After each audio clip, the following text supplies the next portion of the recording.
Pro music. It's gonna be hot tonight, folks. If you can't take the heat, you better get out of the kitchen.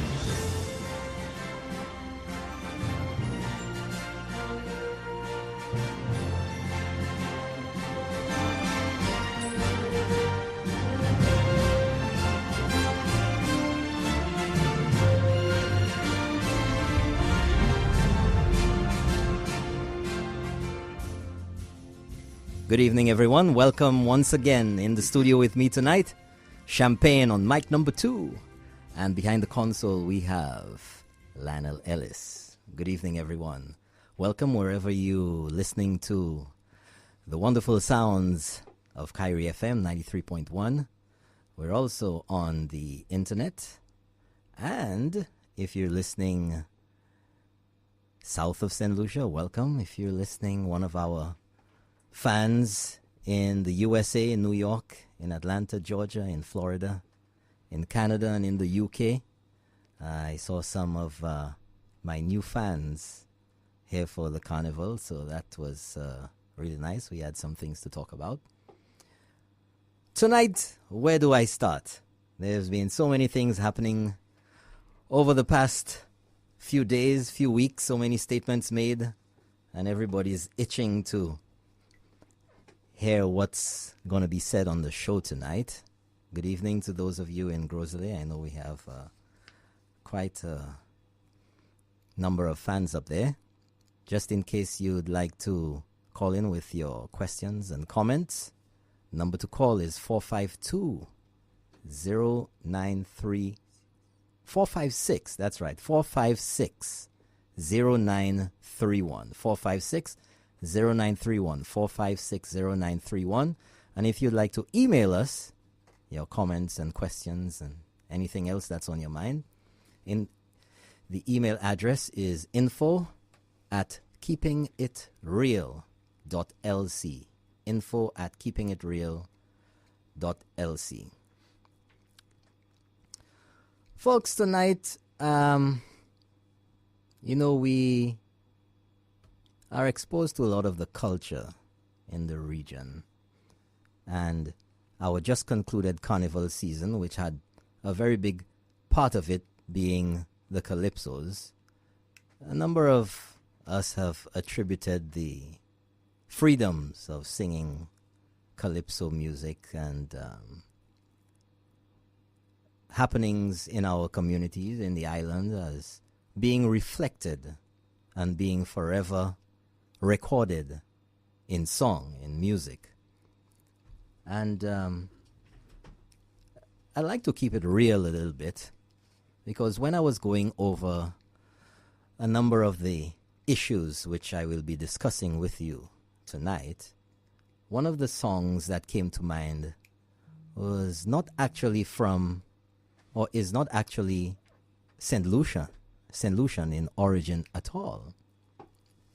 In fact, it's from an island north of Saint Lucia, and I'd just like to intro that a bit for you, because that's going to be the focus of a lot of the discussion tonight when we look at the ways that some of our elected officials have dealt with the issues in Saint Lucia, a matter of convenience.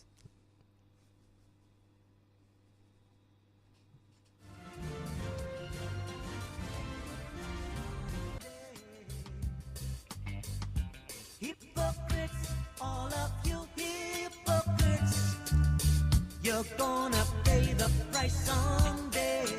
That's right, Jimmy Cliff with Hypocrites. You speak from your mouth, but your heart is telling lies. Oh, hypocrite, you better watch out.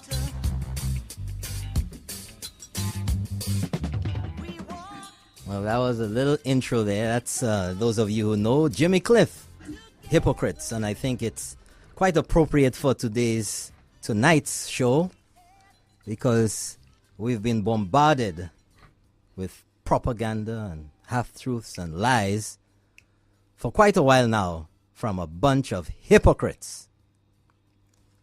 And you know, folks, we have a number of issues which have remained with us for a number of years.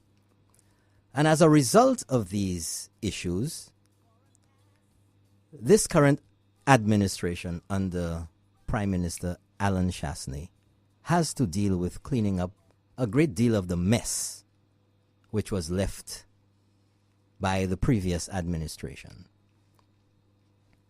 Now, this is not made up. It's not imaginary. We're not on any hallucinogenic drugs.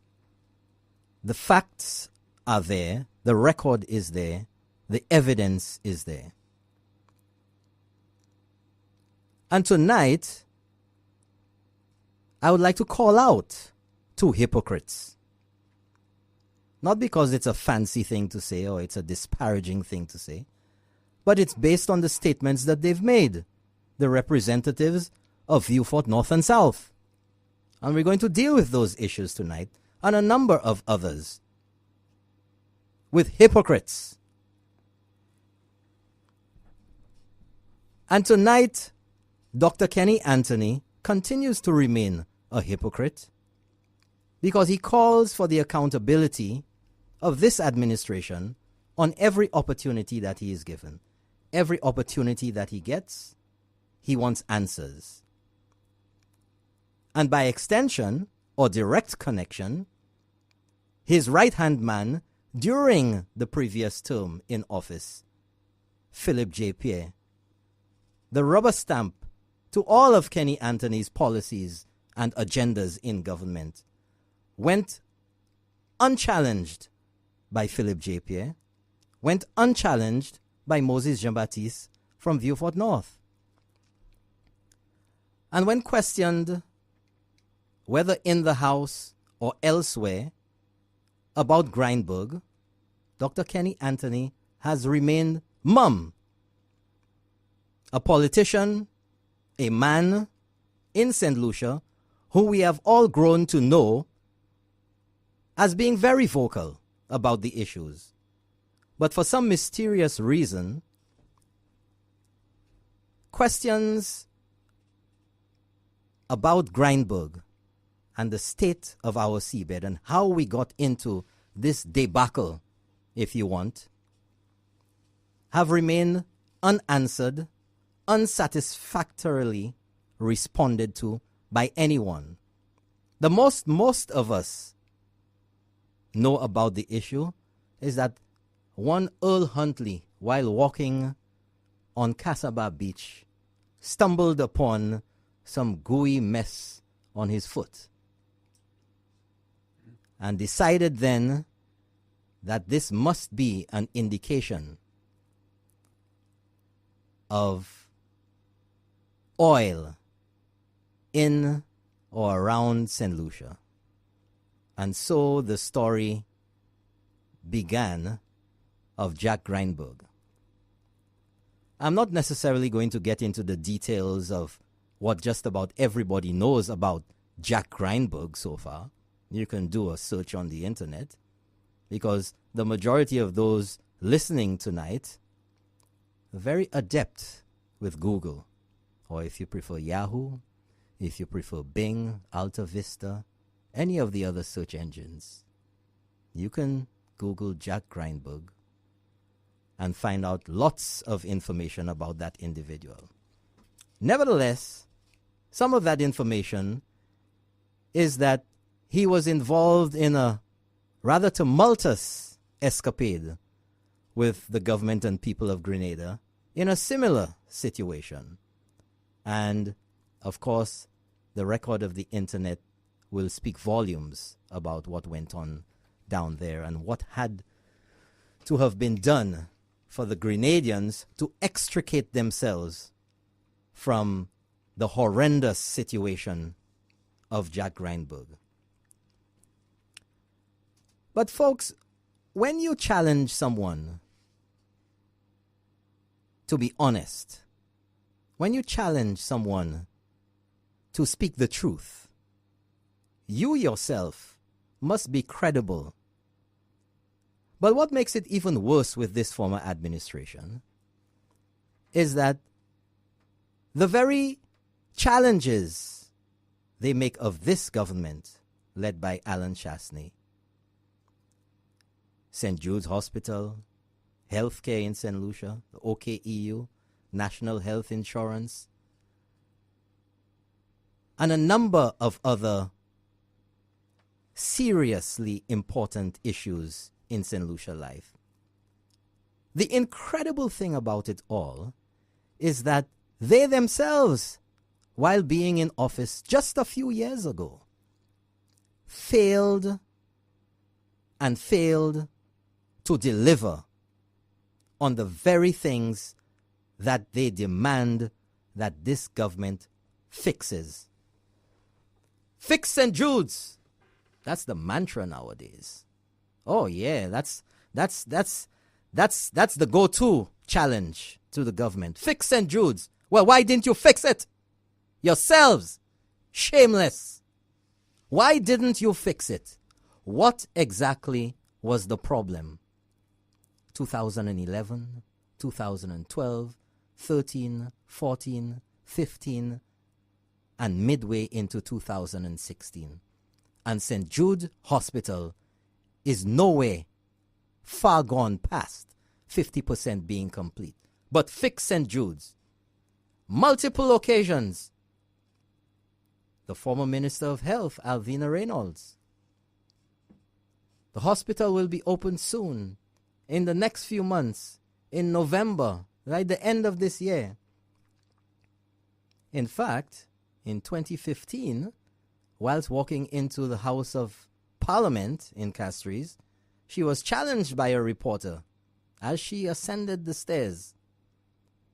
Well, when will it be done? And her response was, soon.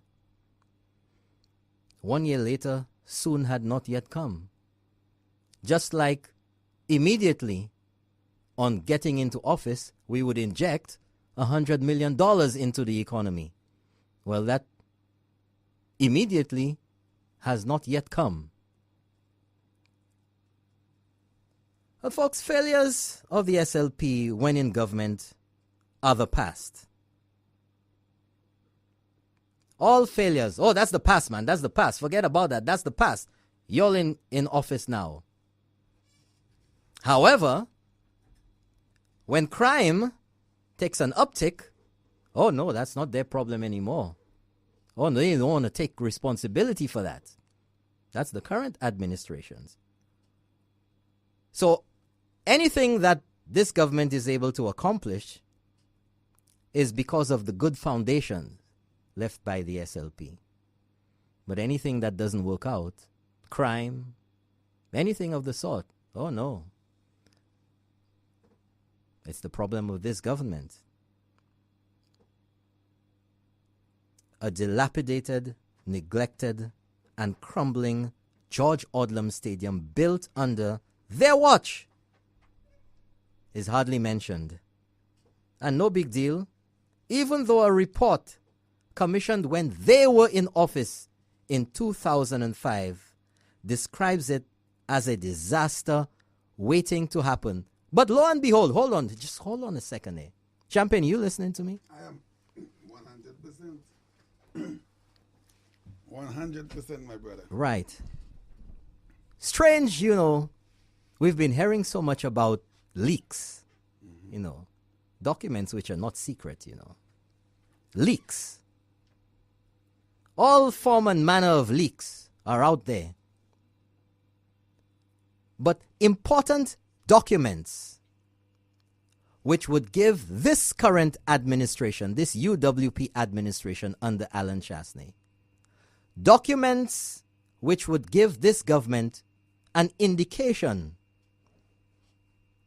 of how sordid the maintenance of facilities and the affairs of government were before, are nowhere to be found. Yet we have leaks going out of nothing going wrong, just the interpretation of certain internet gurus. But life is strange, folks. It's very strange. And while you have these supposed leaks of government documents going out into the public, the government is getting leaks coming in. Can you believe that? And over here, folks, I have, let me find it because I have so many documents here. I want to pull up the right one for you tonight. Let me just make sure I have the right thing here for you. Yes. Leaked, a reverse leak. That's what I'll call it. A reverse leak. December 2015. Prepared by, let me get my Spanish tongue ready there to read this. Prepared by Jose A. Rodriguez Gles, civil engineer, and Amos Hippolyte, civil engineer. And it is titled George Odlum Stadium Structural Report. Now, before I go any further with this, because there are some excerpts in here that I'm going to read to you. That's right, a reverse leak. Couldn't be found anywhere in the government offices or the ministry where it was supposed to reside. Remember, folks, about the concern that some individuals have had about the George Odlum Stadium recently, about the hurricane season is fast approaching. Remember the comments about people dying at St. Jude's, at George Odlum Stadium. Remember the statements about the leaking or overflowing sewers. Remember all of that. Remember the fiberglass roof. I'll go to section 5 of this report on page 14 for those out there who have a secret copy that they did not leave in the government offices to be found. Section 5 says, recommendations and conclusions. We don't need to go through all the other peripheral information. Let's get to the conclusions, to the nitty-gritty of it all. And it says here, the structural condition assessment concludes that there is uncertainty in determining the structural integrity of roof structure when exposed to an extreme event such as an earthquake or hurricane.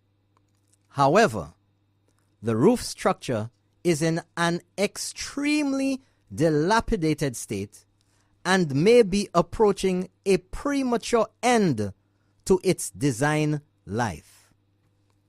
The levels of deterioration observed in the structure is not consistent with the age of the structure. Therefore, it can be concluded that some form of urgent intervention is required to improve the structural capacity of the structure. The major findings are as follows. Now, remember, between the date and time of this report to the UWP getting into office, 1.5 years, nothing was done at the George Odlum Stadium. And if you will recall, in a video with then Health Minister Alvina Reynolds, she said that it was not the responsibility of the Ministry of Health. Well, apparently it wasn't the responsibility of any other ministry in government because nothing was done at St. Jude's George Odlum Stadium Hospital. So let's move on. It says here, the major findings are as follows. And we move on to page 15 to those of you who have your secret copy out there. The load-resisting system of the structure is severely compromised by extensive corrosion of the structural members. Next observation. catastrophic collapse of the roof structure is possible under extreme loading or through the continuous deterioration of the structural members by corrosion. Does a hurricane sound like a situation which would pose or exert extreme loading on the structure? There has been lack of maintenance of the roof structure. Well, surprise, surprise, surprise. The material type was poorly selected to adequately resist the aggressive environment. Well, it was built under the SLP in 2002. So maybe somebody needs to give us a little report as to why inferior materials were used in the roofing structure at the George Odlum Stadium. The corrosion protective system was inadequate or poorly applied. The constant shedding of degraded materials from the roof structure represents a hazard to human life. Wow! 2015. Yet some people will have you believe that these problems with missiles, for want of any other word, only began recently. Oh, people are going to die. Yeah. You bloody hypocrites. We have a transformed so-called Minister of Agriculture. Hypocrites. Now being a Minister of Health. Yeah. Opposition Minister of Health, if there's such a thing. Yeah. The hypocrites.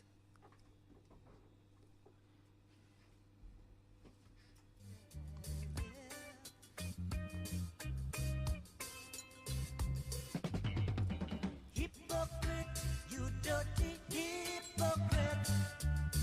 You're gonna pay the price someday. Hypocrites, all of you hypocrites. You're gonna pay the price someday. Yes, folks, that is the quintessential definition of a hypocrite. So, now, Brother Norbert, what was done with this report? What was done with this report? Because Well, it disappeared. It wasn't found. but everything you just read is what the guys are accusing today. This current As a matter government, of fact, I heard it on the as news a today. result of this government's neglect, Yeah. these very same problems are only surfacing today when we have their own report Yeah. from 2015, which already indicates a situation which had already existed to fall into this report. So the gentleman was basically reading a pitch from their own stuff. Because I heard him Maybe on the news that's today. exactly what they were doing. I heard him on the news today saying about the exact same things you read was exactly what you were saying today. And I like the title, the song, Hypocrites. That's right. That's right. But, you know, we have to look at Viewfort. And when Alan Chasney and the UWP administration attempts to revitalize, to invigorate the South, Viewfort, an area of Saint Lucia that had been left, for all intents and purposes, barren, destitute, fatherless, abandoned. The stories of the new frontier way back when by you-know-who. The new frontier, as if it was Star Trek or something in outer space. Nothing happened out of that. I don't know whether the Klingons landed in Viewfort and scared everybody away, but the new frontier was never developed. After 20 years of neglect, after 20 years of closed businesses, after 20 years of abject poverty, they cry foul and complain about this current administration of selling our patrimony. Ooh, patrimony. Doesn't it throw shivers down your spine? My gosh! They're going to sell our patrimony. Damn it.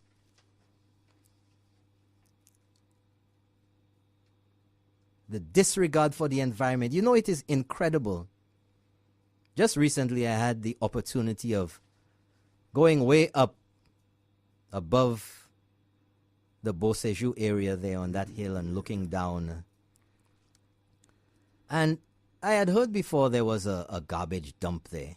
Whatever the official name is, not really important. It was a dump. Yeah. And I saw that thing there. It's huge. It's gigantic. It's a mountain of garbage. Birds looking for scraps. Dogs. A lot of the wild stray dogs from Vieux-Fort are roaming around that place there. And I said to myself, but how could that garbage dump have been placed there in the first place, or allowed to be put there? And we have all these concerned citizens in Vieux-Fort and these concerned former members of government, all who crying about our patrimony and the environment. And they had not been concerned about the drainage from that garbage dump of millions of gallons of poisonous, toxic runoff into the mangrove. Aren't you really the epitome, the poster children of hypocrites? I mean, seriously? Don't you all have a conscience? Don't you have a conscience?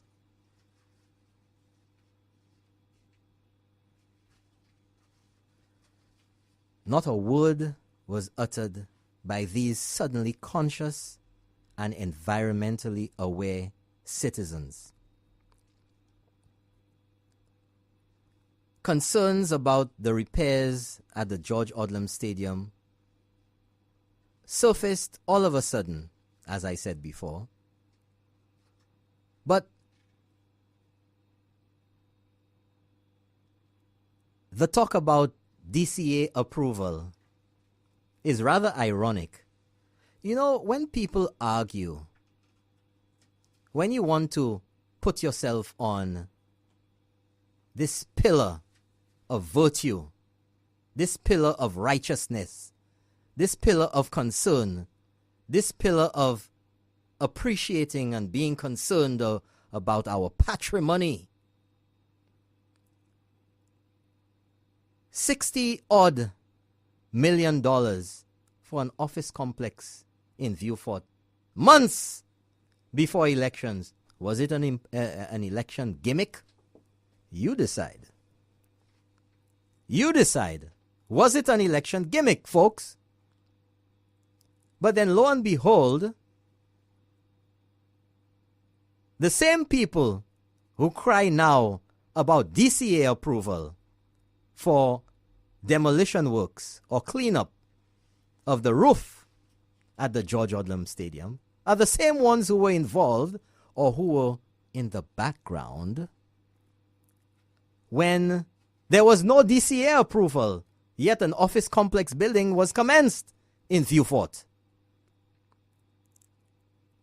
There was no ownership of the lands to commence that construction. What about doing things the right way back then? Oh, no. Champagne, you need to stop that. That's the past, man. That's the past. Yeah. Don't concern yourself with that. That's the past. When the so-called jazz festival was becoming a bigger financial burden on Saint Lucia year in and year out, with an astronomical $14 million price tag and minimal benefit to our local artists and minimal returns to Saint Lucia, they claim it was the greatest thing since sliced bread, because you had hundreds and you had thousands of freebies. Large crowds. Yep. Oh yes, the crowds. 25th anniversary of Jazz. Blow up the bank, man. Pump it in. Yeah, let's go. It's just like people who spend tons of money for carnival costumes, and then September rolls around and they can't afford school books and shoes and uniforms for their children to go to school. I see somebody there going through some of my documents and rolling his eyes. Good evening, St. Lucia again. I'm amazed to see some of the things I'm reading in this document, Robert, and I think that maybe some of it is worth mentioning. First of all, first thing I saw when I looked at this document is the assessment was conducted at the request of the Ministry of Health, Wellness, Human Services and Gender Relations by email dated November 20th, 2015. Oh, really? 2015. And looking at, there's a part that interests me. It says here, the structure is located in close proximity to the sea, where the environment is ideal for the corrosion of steel. In such an environment, periodic maintenance of the steel members is critical to ensure that the structure lasts its intended design life, of 60 which years. is 60 years. 60 years. So 2002 to 2015 then Yeah. was how many years? 13 years. So- but it was supposed to last 60 years. And I mean, this is the first time I'm seeing this. Yeah. However, listen to But this. how could you see it? You were not in I the will say loop. it. However, given the age of the structure, the level of deterioration observed in the roof is alarming, which suggests that the selected materials, inferior quality galvanized steel, was not suitable for the aggressive environment of That's St. right. Lucia. That's right. The salt That's right. and with such close proximity to the sea. I mean, did you make this a public document of the house, of the studio? But wait a minute. Can I say This is something? serious. But of course. Because it is said that the location of the George Odlum Stadium currently, Yes. is where it is now, Yes. was not the Intended location. But then a brilliant former prime minister brought it down there. I also want to say, in 2009, after United Workers' Party got in 2006, renovations was done to the George Odlum Stadium in the range of about $9 million. You guys remember the character games was held there. That's right. But listen, That's it right. goes on. Hold on. Yeah. We In passed 2009, yeah. just 7 years, 7 years after it was built. And It is also renovation. possible. It is also possible that the corrosion protective system used was grossly inadequate or poorly applied. The breakdown of the protective coating system on the structure has led to severe deterioration of the metal, which is prevalent at the interface of the framing members and nodes, which are the connections. These structural components manifest advanced signs of corrosion such as pitting and exfoliation.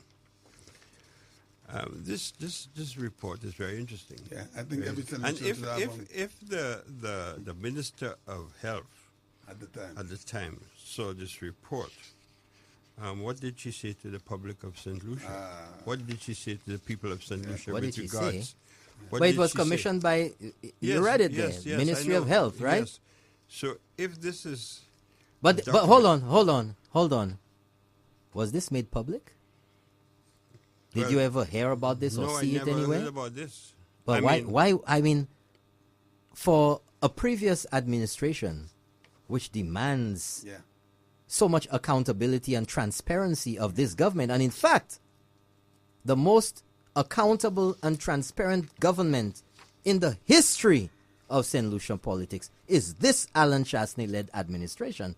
Yet, these pillars of virtue, these pillars of honesty and transparency, who call for transparency of this administration, they themselves failed to be transparent then.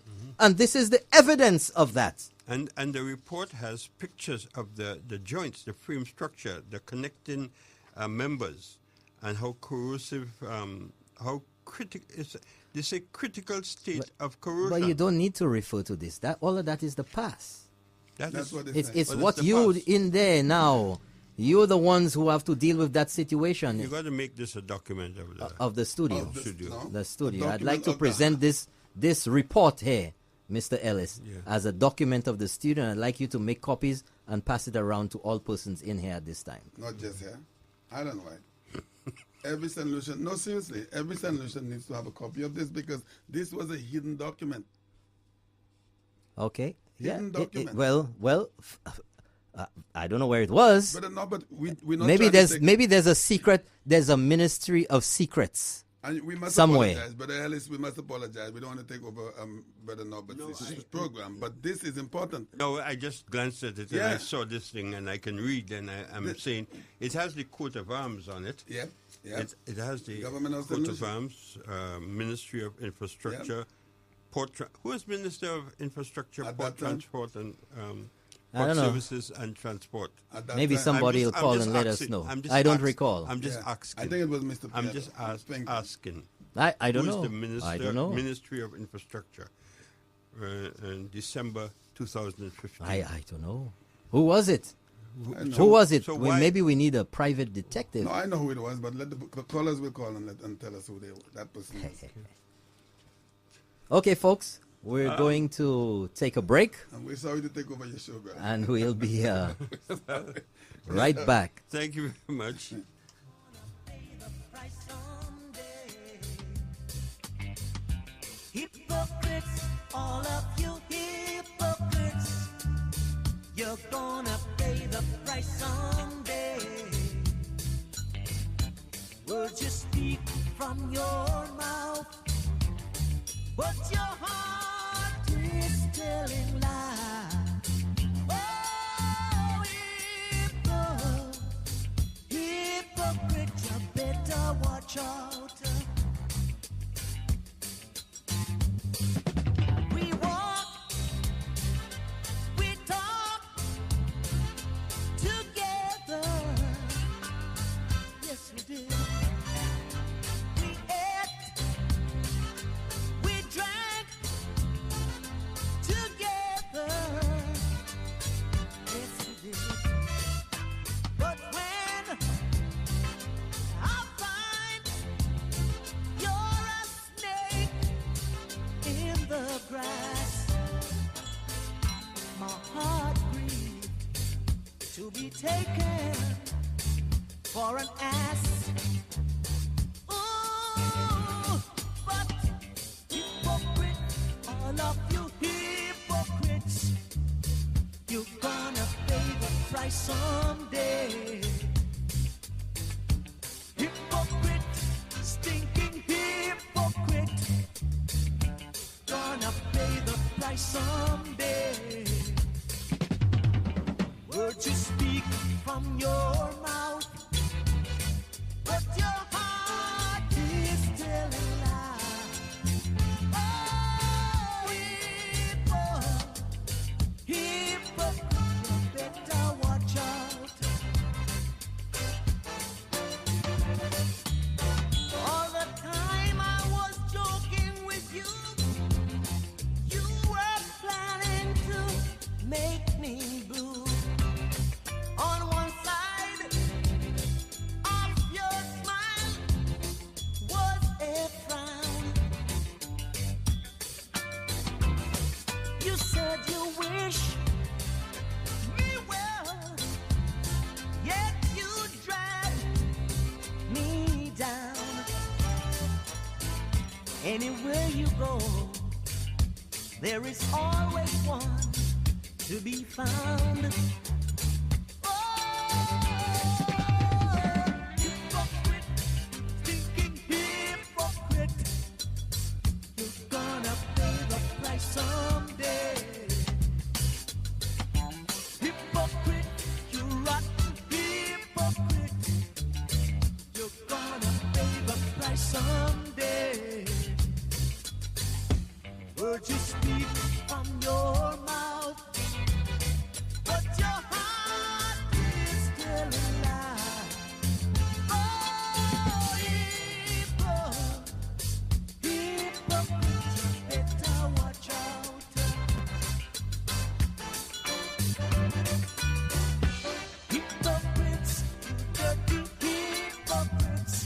I know you're gonna pay the price someday. Oh, hypocrites, all of you hypocrites. I know you're gonna pay the price. Well, thank you for coming back with us, folks. You're listening to Kyrie FM 93.1. Email us with your questions, comments, info@keepingitreal.lc. If you'd like to call, number is 456-0931. Okay, well, I am really stunned by what I'm seeing there. If this is the case that existed in 2000, I've never taken a close look at the members supporting that stadium and the roofing and so on to get a first-hand look. I've looked at the stadium by passing the highway. But with this report showing you detailed structural corrosion, the roof and so on, and if this report, as you say, as is written here, was created in 2015, then it says that the former regime did not explain to the people of Saint Lucia the critical nature of the stadium. Well, not just the critical nature of the George Odlum Stadium, the critical nature of the George Odlum Stadium while it housed that's right, the St. Jude Hospital. So, because it showed clearly that there could be a collapse of the roofing During that time. Yep. Then, And maybe that's why the former Prime Minister is now worried about something going wrong, drastically going wrong. Yet I can't see him not knowing that there a report like oh, this he existed. knew, he knew. And nothing was done back then. That's the big deal. Nothing was done back then. But How can some people sleep at night? How? You think the member for Beaufort North knows about this report? Because Maybe the Ministry of Health was holding it back from him. Apparently, because what I've heard this guy, he's been saying in regards to the fixing or the demolition of the roof at the George Odlum Stadium is tonight on the news I heard the man talking about the asbestos roof and all kinds of people have been dying and all that kind of stuff. And that report was then 2015. I might come to the conclusion that if the members of the cabinet didn't know about Grindberg and didn't know about other things, maybe they didn't know about this report. Oh boy. Maybe. Oh boy. Maybe. There's a lot of secrets going on in there. Well, folks. Because, it's clear that maybe the present leader of the opposition didn't know this. Maybe we need to get some more reverse leaks. Maybe there are a lot of other reports that we have no inkling about that somebody has in their possession out there, or some bodies. Well, hey. You know the word you use, Brother Ellis, maybe. I'll accept that, but I'm not taking any excuses for these guys. No, you see, because I'm not a gade. No, I don't know for sure. I say maybe. I'm not making any excuses for these people. Never. Okay, folks. Mm-hmm. So, there always is this drama thing that keeps popping up. And I'm just getting some more papers here.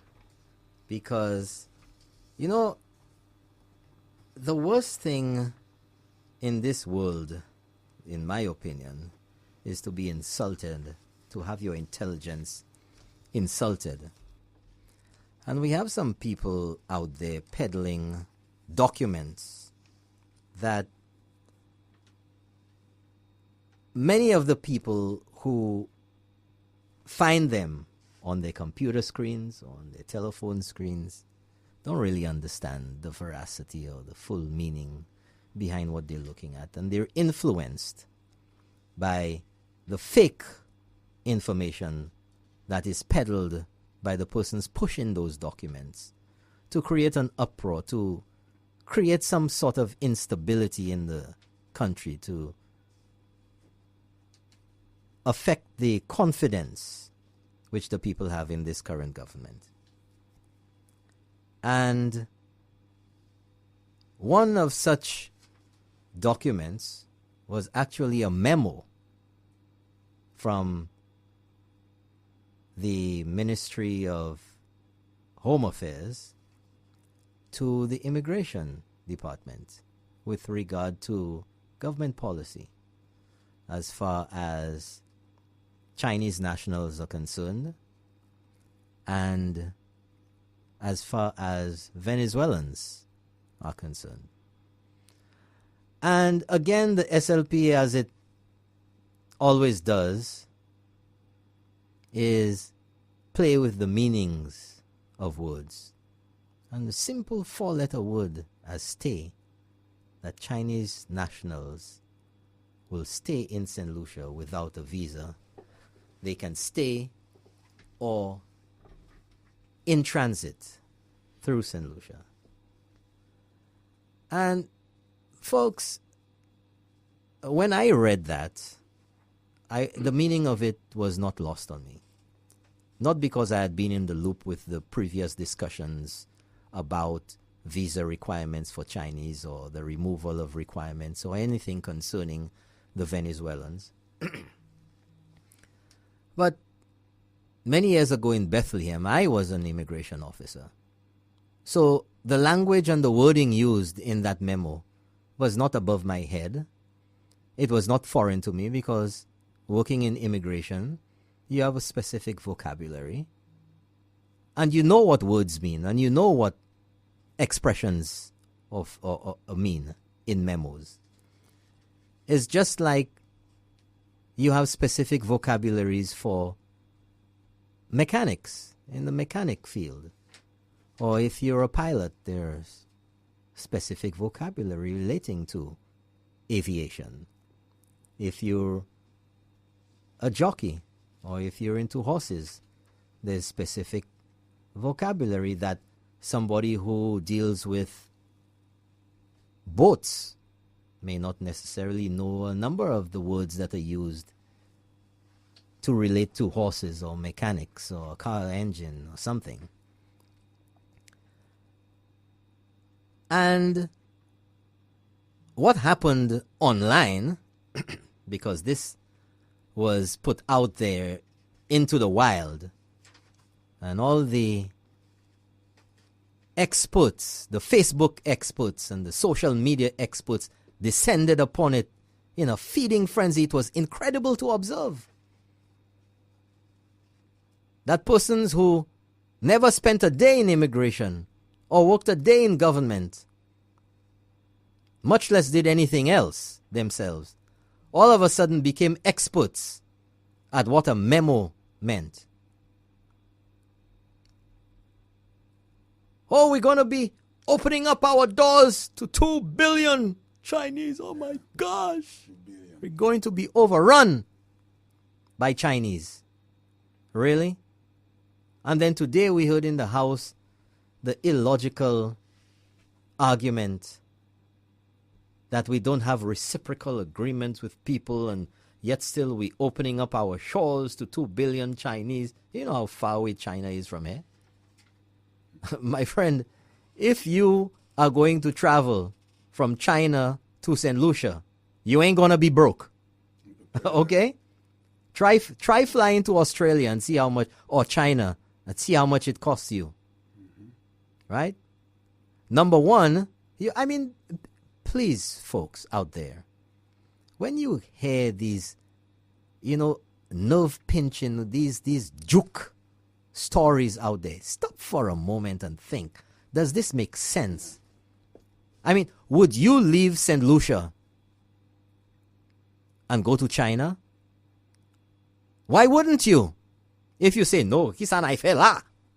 Well, why wouldn't you? Guess why? Because you don't speak Chinese. You can't afford The it. hell are you going to function over there? So, when the Chinese come over here now, what are they going to do? Speak Chinese patois to you? What they going to speak to you? Now, preying on the ignorance of people, and ignorance is not necessarily a bad thing, If you're ignorant, it means you don't know. It can be used in a number of different contexts as well. But the argument that we're going to be opening up St. Lucia, or St. Lucia will be opened up to 2 billion Chinese because visa requirements are waived, is just fear and propaganda peddling. Because St. Lucia is friends with Canada, with the US. You need a visa to go to the US right now. You need a visa to go to Canada. But does that mean they need a visa to come to St. Lucia? And you know, this fallacy that so many people have, this prejudice. China is just about the largest economy in the world. China, in the past 20 years, has recorded a phenomenal growth in billionaires and millionaires. I mean, it is incredible. Just on the weekend, there was a documentary on the growth of China within the past 20, 30 years. And it is incredible. Almost every week, a new airport is being opened in China. In the past 10 years, over 200 completely new cities have been built in China. I mean, we all know about the industry, about the development in China. So to make it seem as if hordes of poor people will descend on St. Lucia, because that is the inference, that is the suggestion, that there's no good Chinese. But not too long ago, some people wanted us to be with China, eh? Right. You remember that, eh? Yeah. You know, I mean, the hypocrisy, the blatant, unadulterated hypocrisy of some people here just for political expedience. It's a shame. Aren't you all ashamed? How do you sleep at night? How do you sleep at night? I mean, don't you guys have nightmares? I mean, but no, but you go first. But listen to me. You know, I was listening to the House. I was driving down to Viewford, and I heard when the member for Castries South made that statement. I meant for someone who claimed to have that level of education, who's traveled, who has been around, to make a statement like that, 2 billion Chinese will descend on St. Lucia. 2 billion. That is the suggestion he's making. I mean, there's no sense with that statement. No sense. My 14-year-old son will not even make a statement like that. Okay? Fear-mongering. That's what it is. Fear-mongering. China is thriving. The Chinese now are staying home. They're not even going anywhere around the world anymore. I mean, there are business people in China that goes out to have the businesses done. But these people are not even trying to get out of China anymore. China is, like you said, almost the world's largest economy. It's metropolitan like New York. Oh, there are poor areas in New York. Please. Better go ahead, because you know that's not our There show. are poor areas in the U.S. Do you see them flocking to St. Lucia just because they're poor? And then one more thing I need to say. How much, because you made the statement, how much does it cost to get out of China to come to St. Lucia on an airline? How much does an airline ticket I could cost? find out for you in a while. It should be over 10,000 EC. Well, I can't tell you off the top of my head, but we could find that out. So my really argument, quick. Brother Layo, listen, let me clarify. My argument is, you think a poor person with $10,000... But why go there? I think that's the most stupid thing that I've heard coming out of the House of Assembly.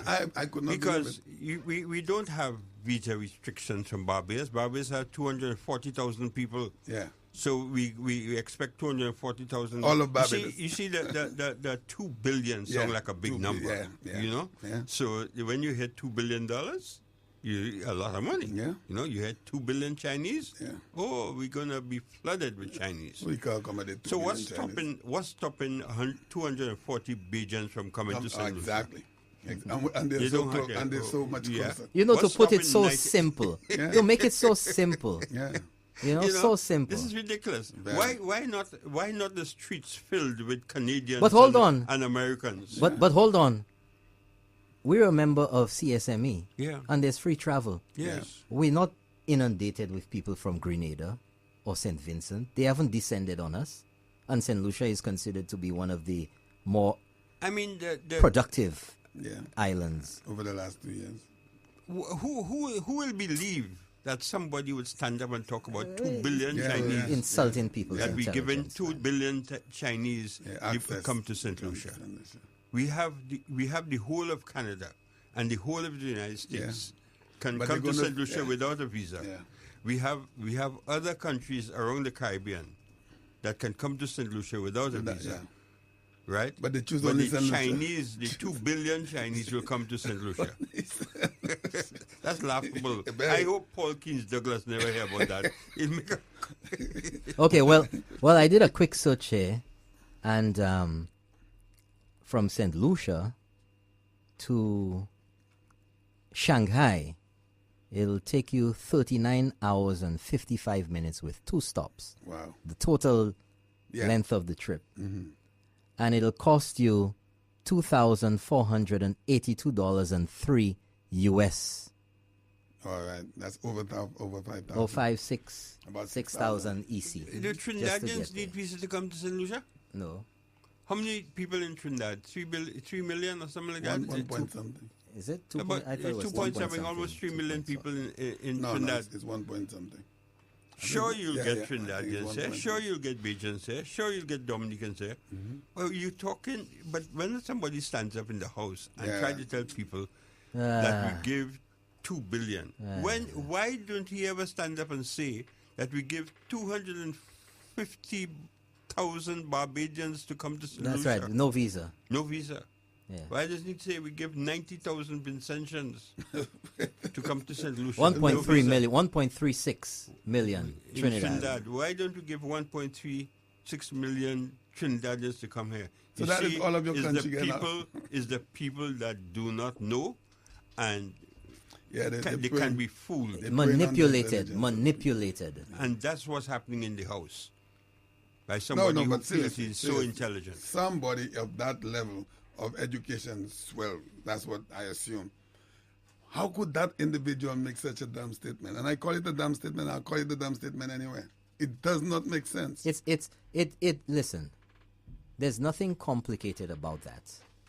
It is designed to simply mama guy and BS people. And it is an That's all. insult. It is an insult to anyone's intelligence.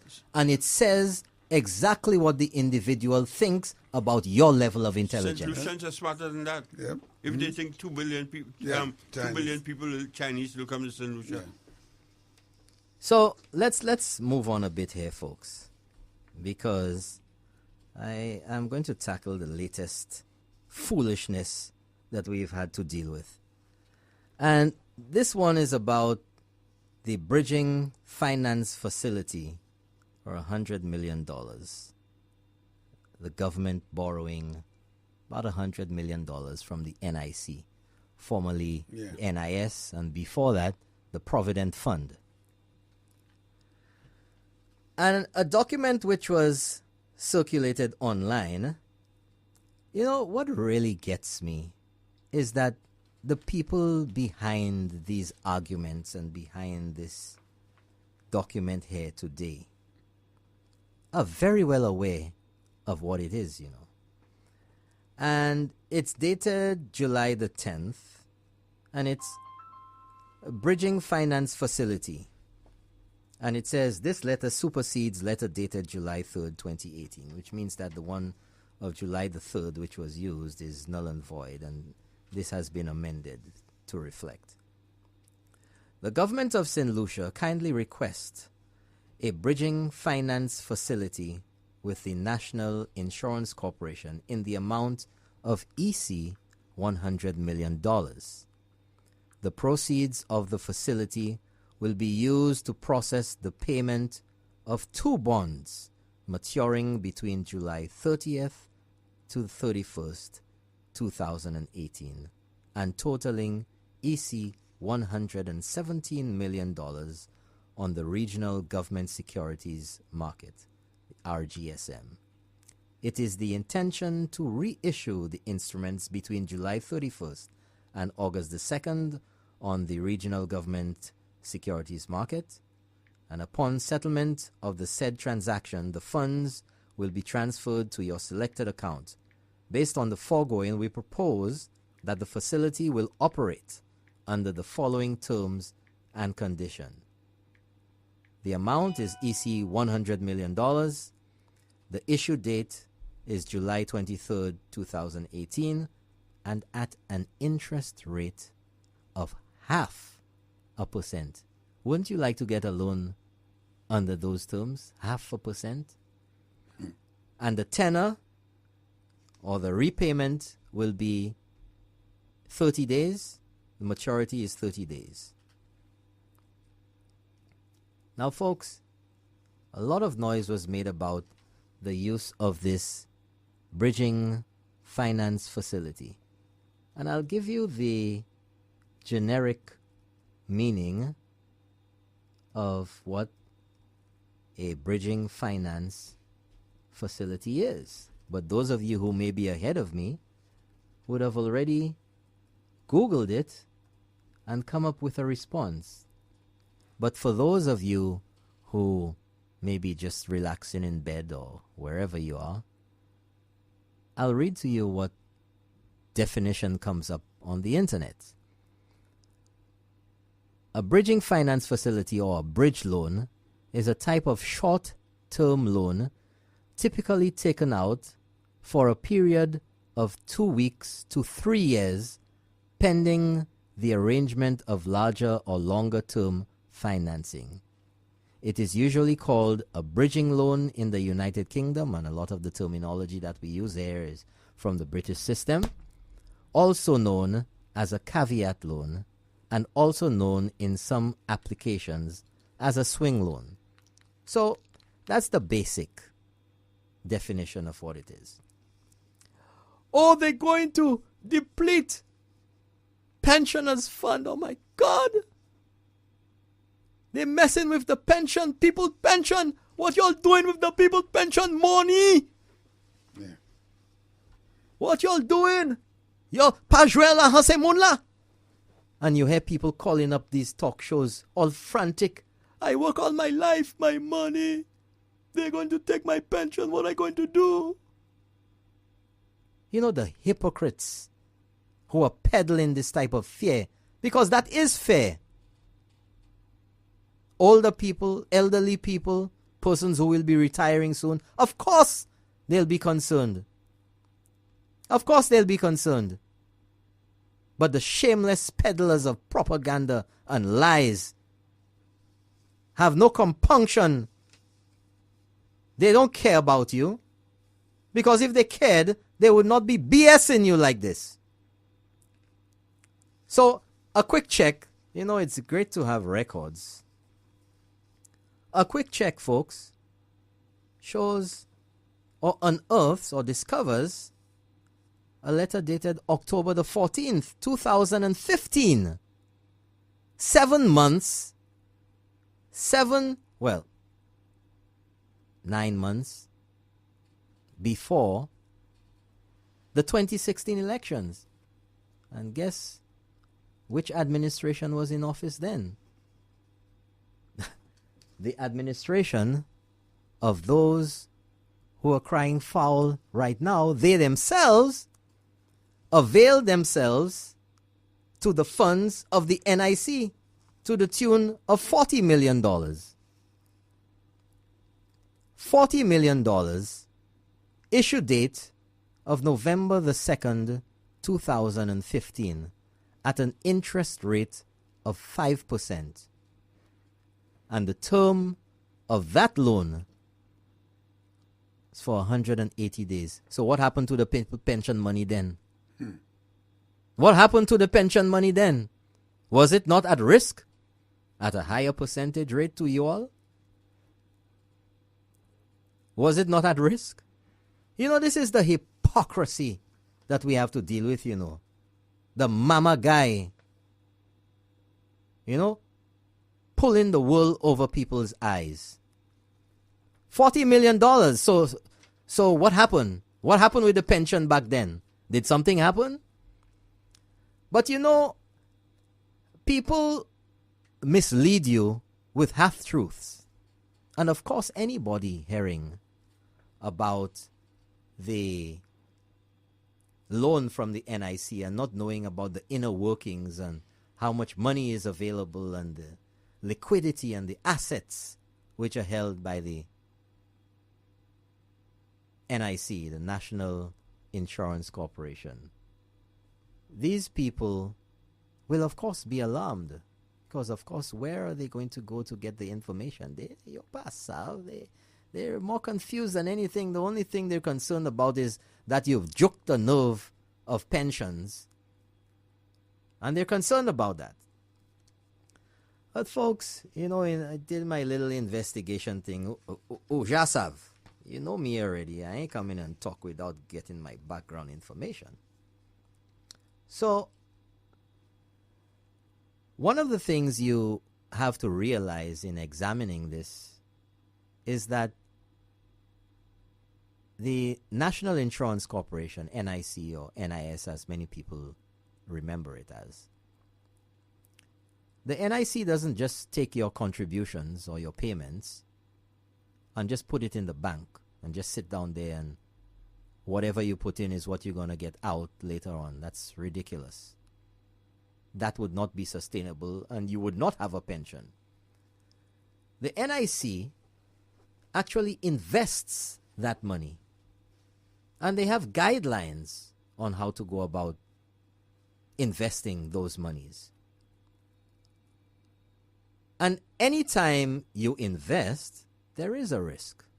There is no guaranteed formula, but you can put measures in place to minimize that risk.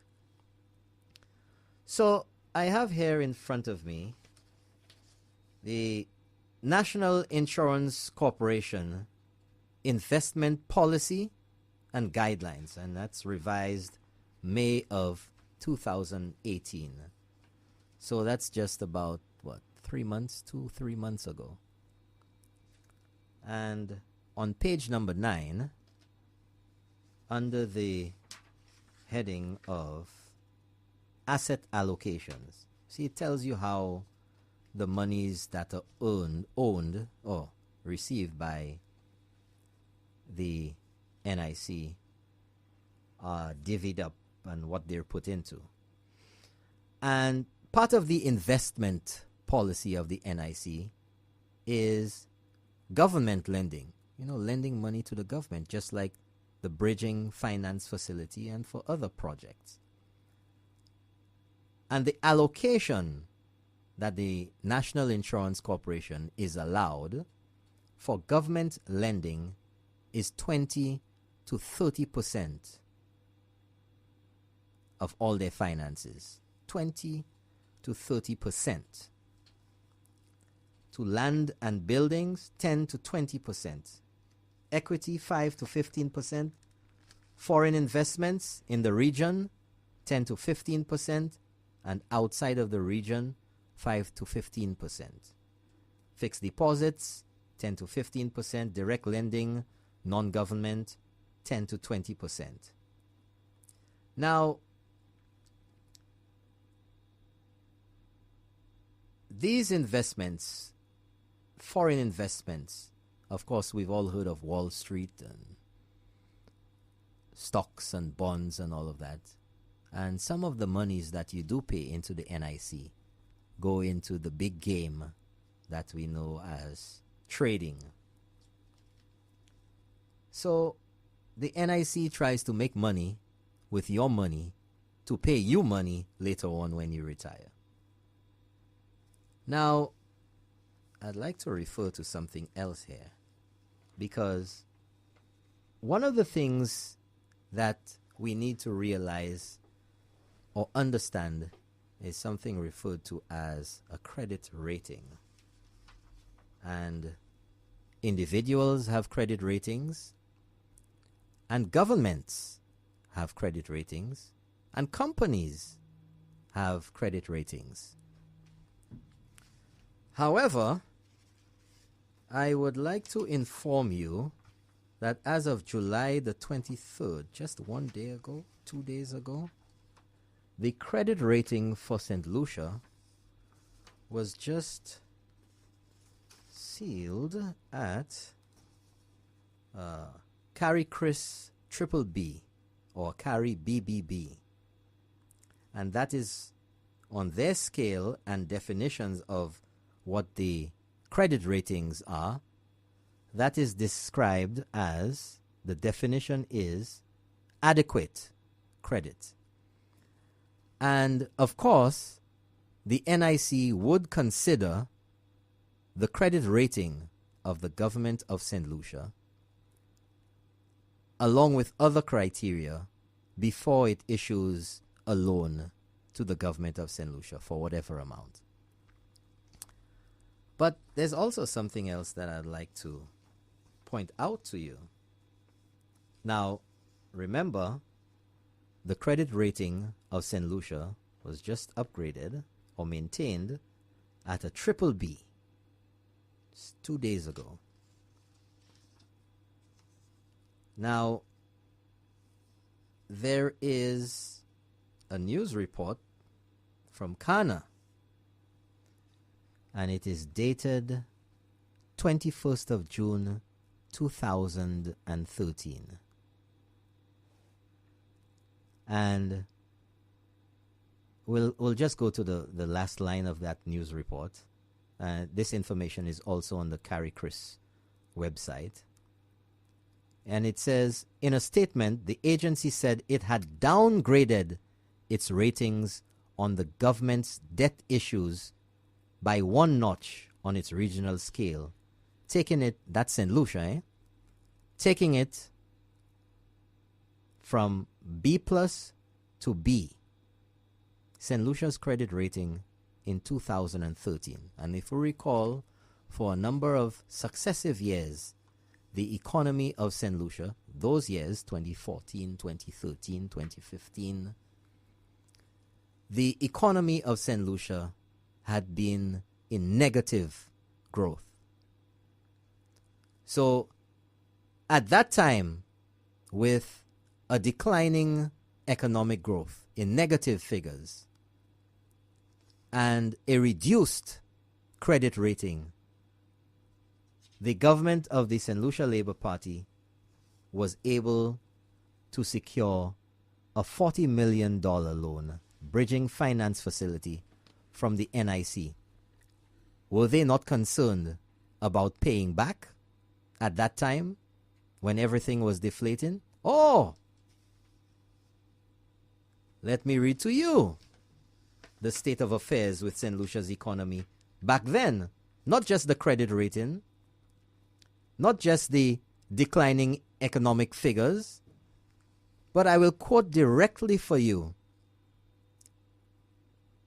from a Government of St. Lucia report, medium-term debt management strategy for the period 2013-14 to 2017-18. So they had written this report to extend well into the next government of St. Lucia. So on page number 5, under executive summary, paragraph number 2, here's what the government of St. Lucia of Kenny Anthony said at the time. And we listen to, again, the concerns that are raised about people's pensions, with the question mark over whether the government can repay the loan in the period of time of 30 days and what will happen with people's pensions. Yet they apparently, with a worse financial and economic situation in St. Lucia, with no concerns, although the government had their own report to indicate that things were bad. Listen to this. The GOSL's current debt burden has fostered the inability of the government to accumulate buffers and to implement fiscal policies to spur economic growth needed and to place the country on a more sustainable path. The current debt portfolio has been characterized by short-term domestic debt, creating significant pressure on cash flows and fostering high rollover risks. Consequently, the 2013 MTDS envisages a continued reliance on the domestic market and commercial borrowing to meet most of the gross financial needs by the year 2017-2018, with target on longer-term instruments of about 10 years duration.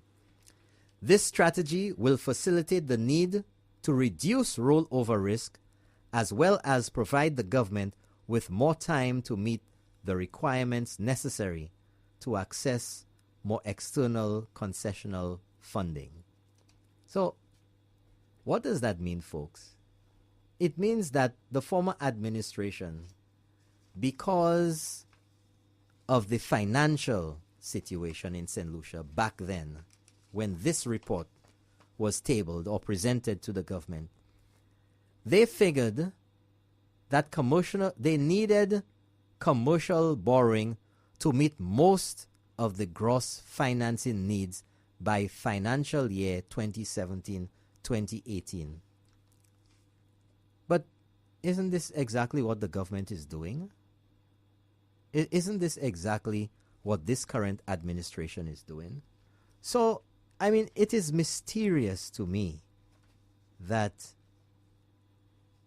the arguments being made against this administration for very prudent measures are almost similar or almost the same as what the previous SLP administration under Kenny Anthony recommended. That was the medicine to deal with the fiscal situation. However, that was when the economy was worse.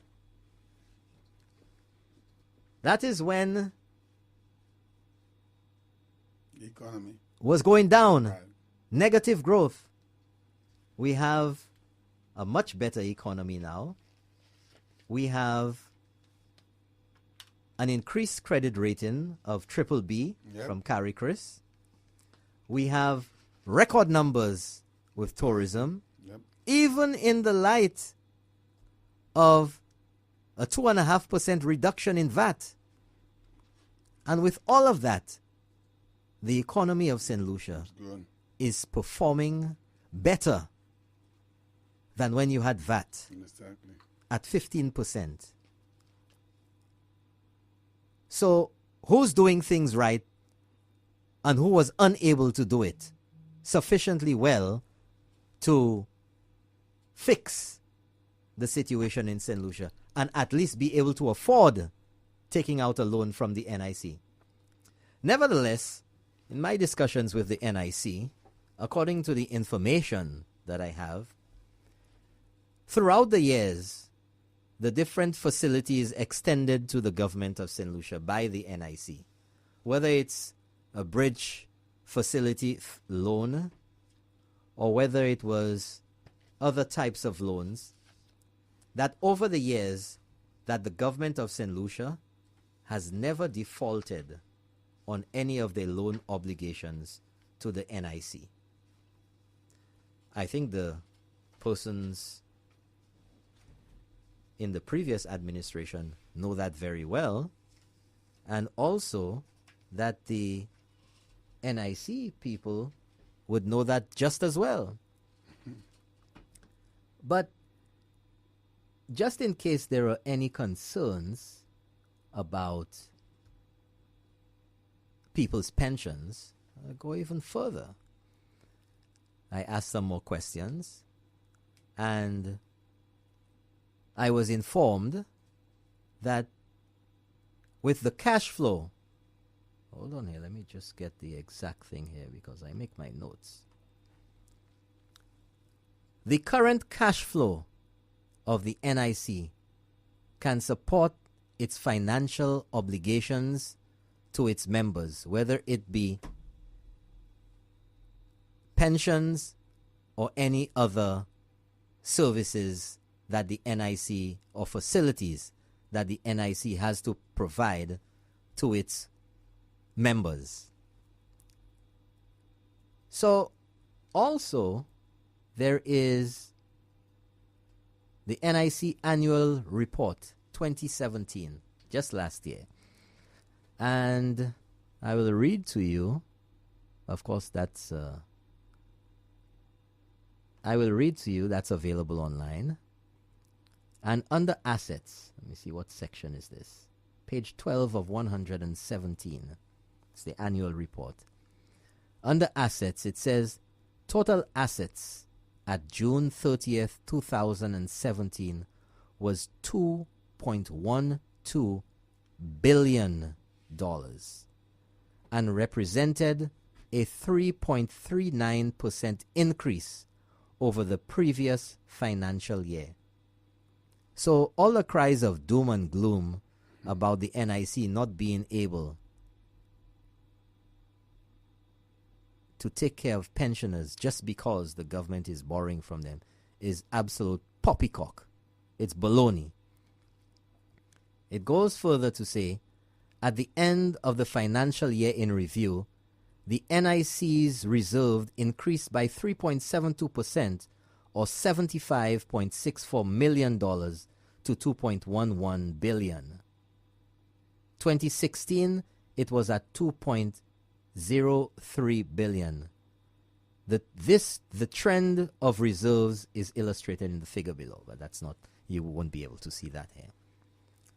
So folks, what exactly is the problem other than fear-mongering and trying to destabilize a hard-working government?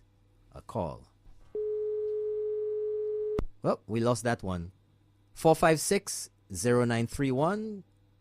If you have any questions or comments or contributions, call us here so we could discuss what's going on. If you'd like to email, the email address is info@keepingitreal.lc. Champagne. Yes, sir. What do you think about all of this? But listen, I don't know if you were on the island during the time. You remember the Blue Coral Mall? Yes. Where was that money coming from? You tell me. Where did the SLP borrow that money from? To buy over the building and to renovate it. I think and you're then call it the suggesting. Blue Coral Mall. I think you're suggesting NIC. Of course, that's where the money came from. And you saw that delay. How long? You see, how long the was good that thing place about me, floundering over there? My God, the good thing about me, I follow the politics and I stay focused. I have some information. That Blue Coral Mall, when that was purchased with the it's just like this, almost the same thing with the St. Jude's Hospital. These guys delayed on the Blue Coral Mall. But you remember that time? Oh, yeah. The Blue Coral Mall was going to be opening, and there was another problem. They had to break stuff down, do some other a mess. I do not remember the actual figure that was borrowed, but I could tell you it was a few millions. Yeah. Few millions. So when you had these guys crying about the current administration or the government borrowing some money, and they go out there and say, oh, the poor people, you can't put large and say, these guys did worse, and for what? You know? And I like your title. I said that before, and I'm saying it again. The hypocrisy.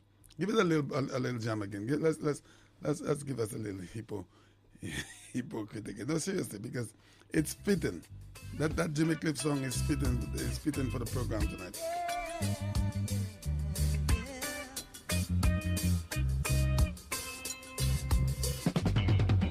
Hypocrite, you dirty hypocrite.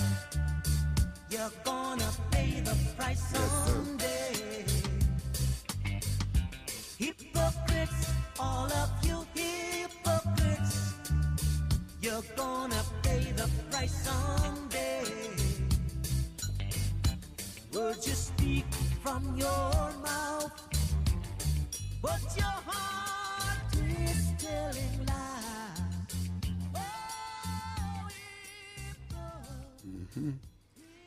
But you know, it's interesting. It sounds to me that the government would just go and take the money from the NIC. seems like that's the what it government have the power. suggests. It The sounds government like says, just give us money and they would just get it. You know, that the NIC doesn't have a board, board of directors. that would be able to put two and two together and decide whether or not one of they the most can. one of the most viable You know, companies in Saint Lucia. You know, it's like the government went in there, like the government went in, and they just strong-armed the directors there and said, "Give us money," and it was a big fight, like Jerry Springer, you know.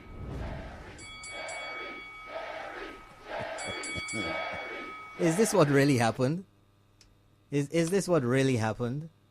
You know, is this like the Jerry Springer show where you just beat it out of people, whatever you want, you go take it?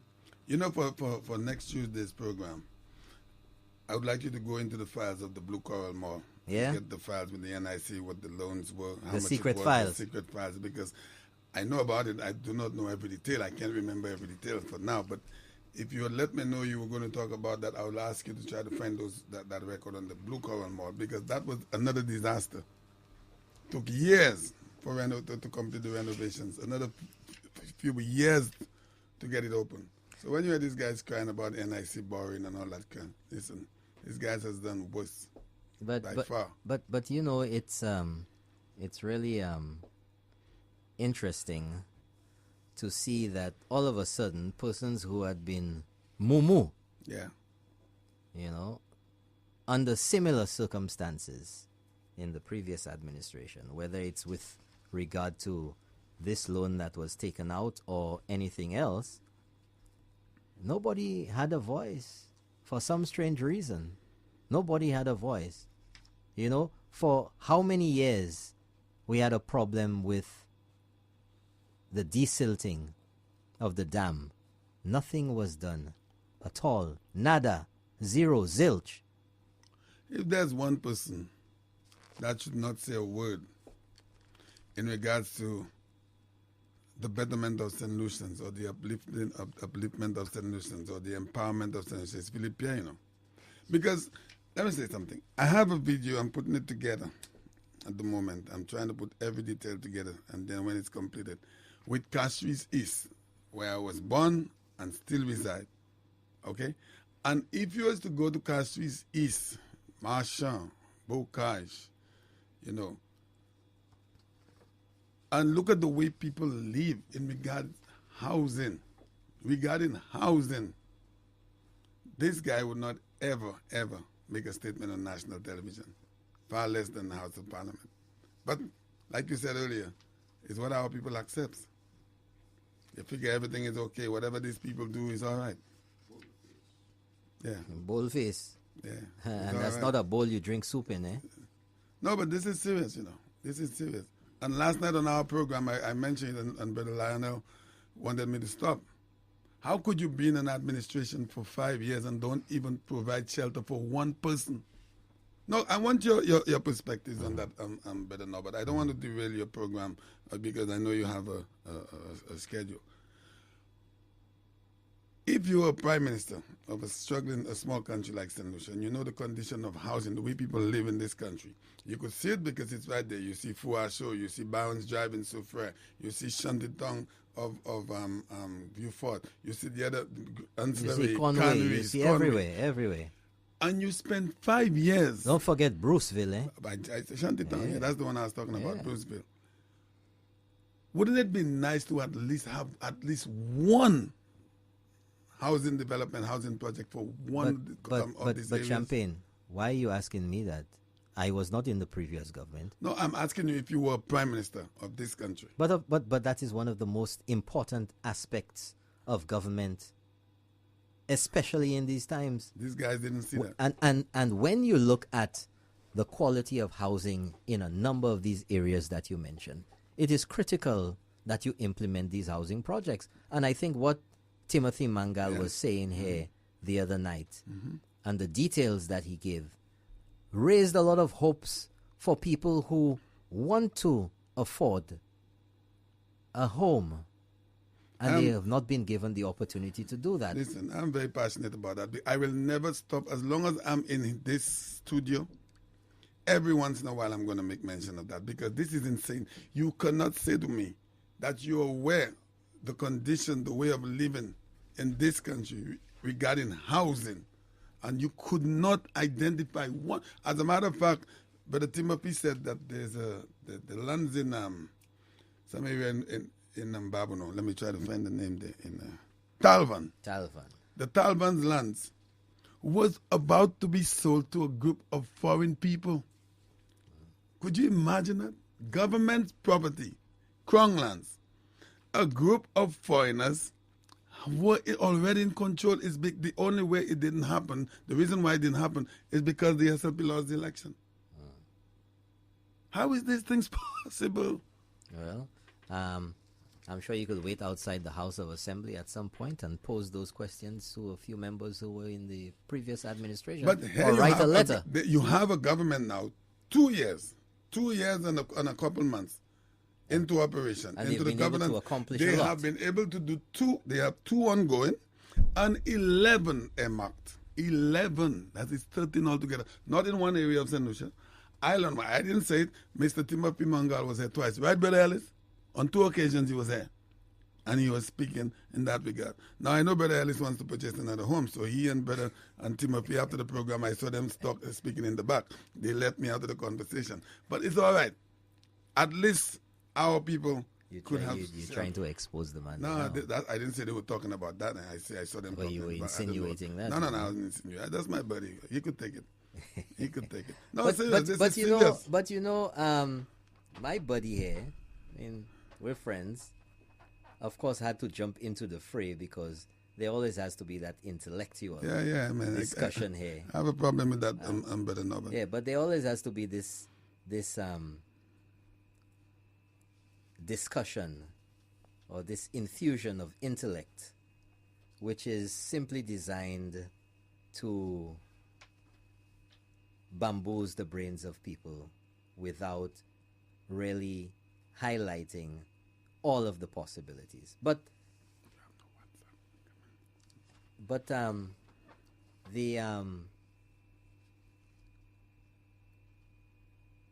Dr. Jimmy Fletcher, of course, posted on his Facebook page his take on the bridging finance facility that the government has sought from the NIC. And of course he goes into a lot of details and a lot of sections of the National Insurance Corporation Act and what you to do, what the investments and all of that, which would be lost on a lot of people. I mean, the nitty-gritty of it all. And going through all of this, it seems to me that the objective or the direction that Jimmy Fletcher wants to point is that it's a very iffy or dangerous undertaking of the government and the National Insurance Corporation, almost suggesting, not in those words, but almost suggesting that people's pensions, because this does not come in a vacuum, it comes on the heels of a lot of other discussion. But then, after 1, 2, 3, 4, 5 pages, the final paragraph, when you may very well have been tired of all the details and convince yourself that, you know, this is just a crazy situation by the government, Jimmy Fletcher has a postscript. It's rather curious that he would title it a postscript. And he says in this very last paragraph, I don't want to call it a diatribe, but you could call it whatever you want. There is one possible good outcome in all of this. It is possible that the $100 million loan from the NIC is required as a contingency for the 2 bonds not rolling over, and the government has not yet received indication that the investors intend to cash them in. If this is the case, and the bonds are rolled over, then the monies deposit would be returned to the government, which could then repay the NIC. Let us hope this is a possible scenario. But he already says that this is one possible good outcome in all of this, painting it as a scenario. But a few lines down, he says, let us hope this is a possible scenario. If it is, it allows us to dodge this coming bullet, but it still means we are playing a dangerous game of Russian roulette with our debt financing. We must do better. But when Jimmy Fletcher says we must do better, which we is he talking about? Which we? Is it we, the government, this current administration? Is it we, the people of Saint Lucia? Is it we collectively as a government, the previous administration and this administration? Because you notice in here that although he describes it as one possible good outcome, immediately he goes to lambasting the government and sowing more doubt and concern about what the government is doing. Why didn't he choose this as the highlight and say, this more than likely, based on the prudent measures that the Alan Chasney government has taken since assuming office, that the final scenario that he has posted here is more than likely the scenario that is going to apply to this bridge finance facility that the government has undertaken with the NIC. Why doesn't he suggest that? Because all the moves of this government suggests that the financial strategies have been prudent. The increased numbers in the economy, the increased numbers for tourism, record increased numbers, and the increase in St. Lucia's credit rating are clearly, the figures speak for themselves. The businessmen can tell you, the hotels can tell you, the numbers and the statistics don't lie, that this government is doing much better Of course. for the people of St. Lucia. And by all indications, it is continuing with the just released numbers for tourism again. So all this doom and gloom that is being peddled out there is flying in the face of reason, is flying in the face of the facts which are available to the very persons who are peddling this drivel and this nonsense. But Norbert, this document, we've been going through it, myself and Brother Ellis, and I think this has to be made public. What do you think? Well, this is the same old nonsense that we heard just before the last elections.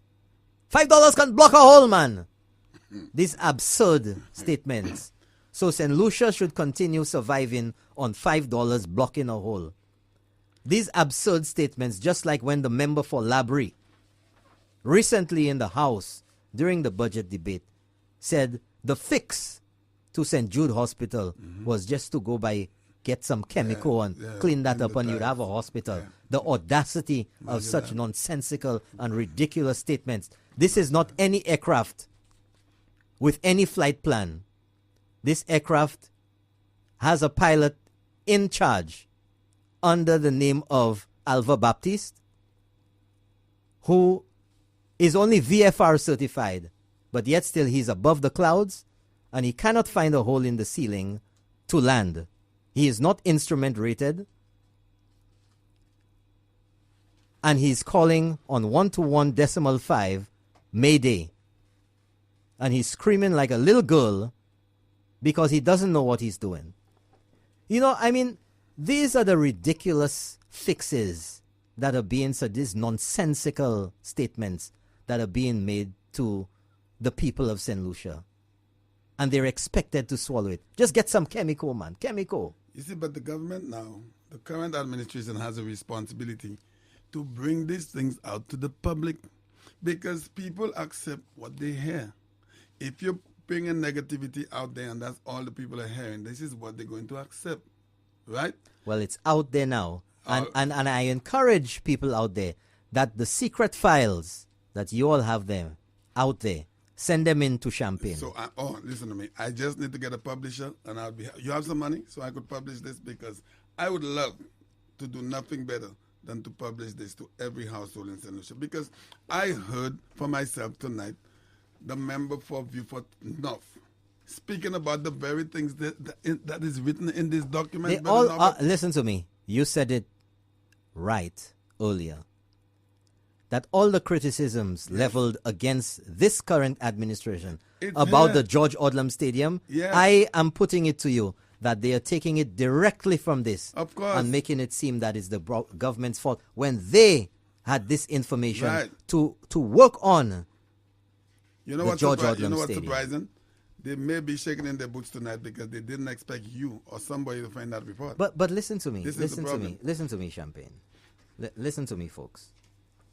All of this information that I have here, all of these reports, the persons who are shouting and screaming the loudest, challenging the government, I am putting it to you that they have all of this information at their disposal, or they can get it.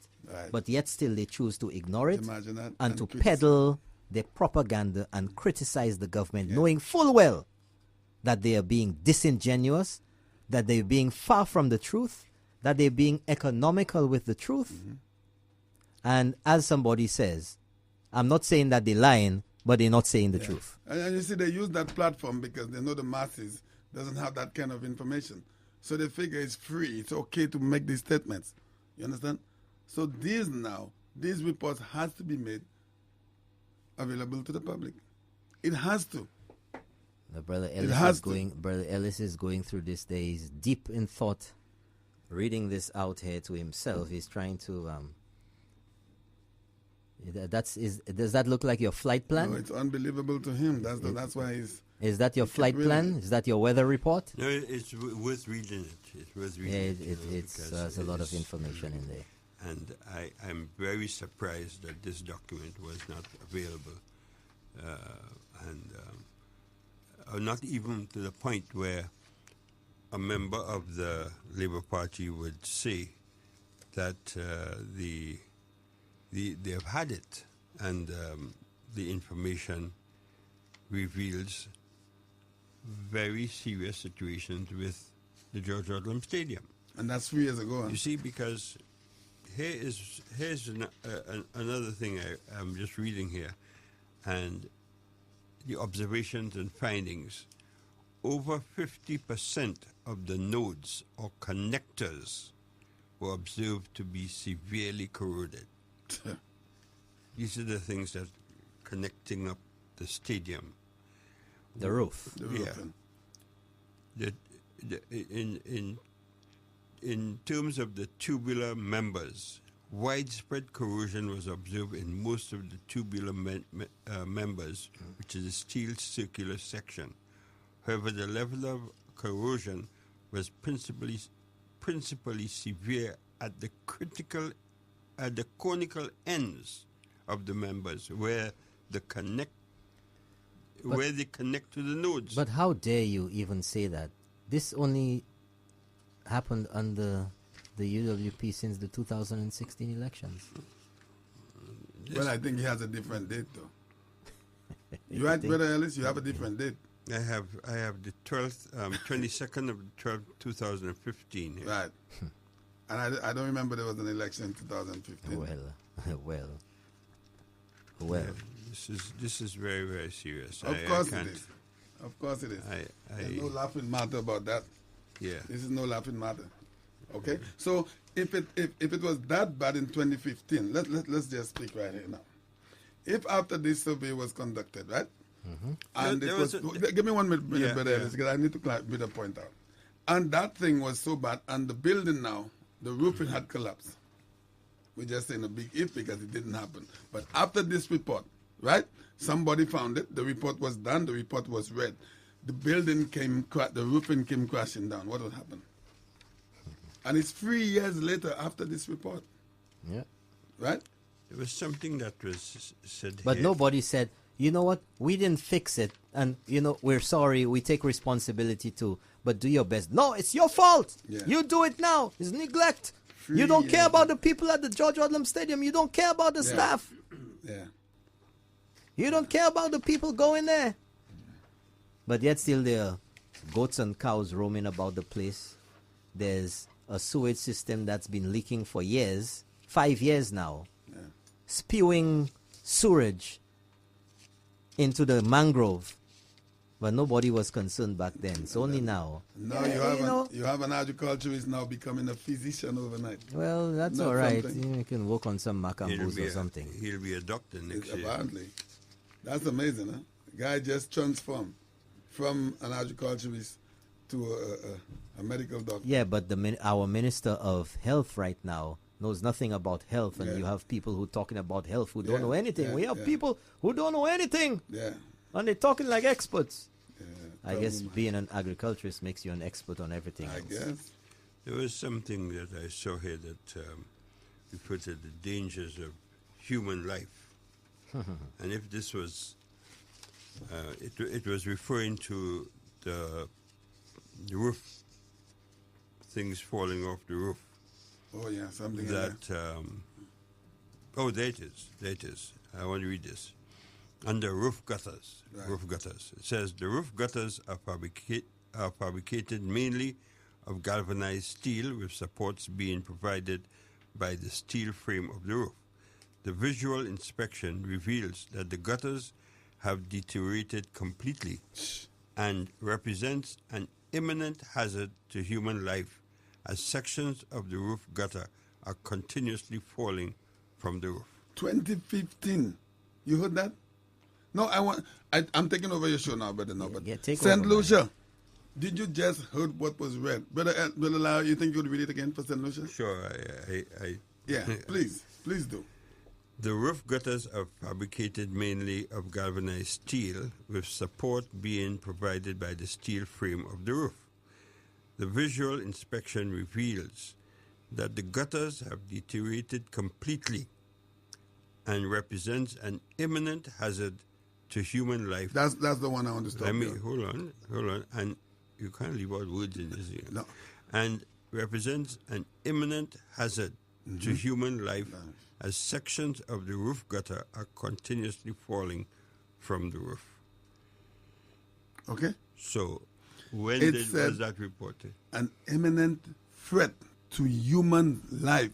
That report was done in 2015, but today, these people are calling foul, saying, "Oh, people's lives, people will die because of the same." You know what?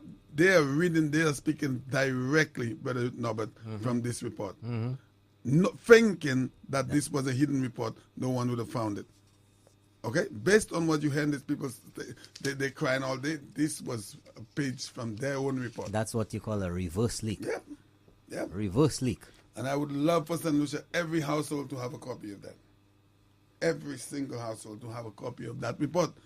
November 2015, St. Lucia. There was no way the UWP was in office at that time. And there's a report on the roofing of the St. Jude's Hospital. The George Odlum Stadium, so-called St. Jude's. Okay? So, folks, we're getting to that time. We just have about... I just want to read this because this is so interesting. It says during limitations of assessment. Now, the assessment of this report had limitations. And it says during the visual survey, it was not possible to conduct a close-up examination of the various roof components, as the steel catwalk, which provides access to the roof space, exhibited significant deterioration from corrosion, and therefore it was advisable not to traverse the structure for safety reasons. Okay? So even the guys inspecting were they couldn't afraid. even take the chance. That's right. Yeah. Consequently, most of the recorded observations and findings were executed at floor level. This is critical given that virtually the entire roof structure is covered with rust, proving difficult for the substrates to be examined closely for more advanced attack. That tells me a lot. Thank You, Norbert. Yeah, you wanna look at something Document on here? of the studio. A document. This has been made a document of the studio, and I guess in time, if the persons that be or were have anything to say, surprisingly they're very quiet tonight. I am going to take that down. So yes, we open up the lines for calls. We're open. 456-0931. It's kind of they're scared. They're scared tonight. Where's your lady friend that normally calls? She is usually the first caller. She ain't called tonight. That's your friend, you know. No, but listen. Anyway, let me leave that alone because. Well, maybe she can call. Hey, caller out there, why don't you give us a call tonight? You know, give us a call. You know, we like to get your input. The seriousness of this report, I think people are really listening because they too may be amazed on this report, you know? So, somebody's... Yes, folks, so we've come to our allotted time tonight, just about 10 o'clock on the dot. I'd like to thank you for joining us tonight. Look out for Keeping It Real next week, Tuesday, where we'll have another hot topic for you. I'd like to thank Champagne for being in the studio tonight, to all our listeners. You didn't respond to me on the housing issue, though. What's that? I mean, when I asked you about if you were the Prime Minister. Oh no. We had enough. If I was the Prime Minister, I said that deliberately. Let's close the show. Let's close the show. He on this housing thing. I think he's looking for. You're looking for a house. Yeah, let's go. Okay. Let's go. This has been Keeping It Real, episode number 5 on July the 24th, 2018. Thank you for joining us. Next week Tuesday, 8 p.m. Same station, same time. Good night.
You've been listening to the program Keeping It Real with Norbert Williams.